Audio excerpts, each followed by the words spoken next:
mag-unbox mo tayo ng in-order ko sa TikTok shop na helmet. Ayan, hindi po siya naka-box. Naka-bubble wrap lang siya. Pero sa loob ay meron siyang dust cover. Ayan guys, ang ginamit ko pala ditong pang-order ay ang aking TikTok Pay Later. Yan, nagkaroon ako ng credit sa TikTok Pay Later ko. Kaya yun ang aking ginamit sa pag-order dito. Ito ay nasa 600 plus lamang at free shipping na po siya kapag kayo ay umorder through TikTok Pay Later.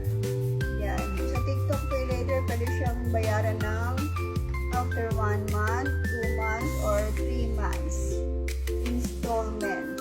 Ayan, ang ganda, di ba? Ito ang pinili kong kulay at meron siyang ayan o, ICC sticker. Ayan, tatry ko isuot. Tapos ganyan yung ano niya, yung sa loob. Ayan, maano naman ang foam niya. Ayan, murang-mura lang. Order na kayo sa aking yellow basket. Ayan, click nyo lang ang aking yellow basket at pwede na kayong maka-order doon. Uy, kasyang-kasya sa akin. Meron pa siyang double visor. O, diba? Kapag ayaw nyo itong gamitin, itong isa, yan, itaas nyo lang yan. Ito na lang ang ibaba nyo. Para hindi ano yung mga mata nyo. Ano man tawag doon? Mapupuwing. Ang ganda, para kayo naka-shades.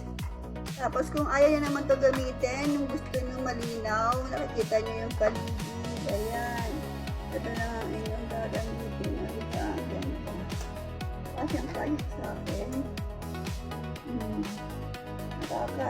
Nakaka-aesthetic. Ganda, diba? Kakabit ko pa ito natanggal. Madali lang itong ikabit. Ipapapasok lang ito dito. Tapos, ilalak nyo ng ganon. Diba, bongga? Ayan, click nyo na ang aking yellow basket.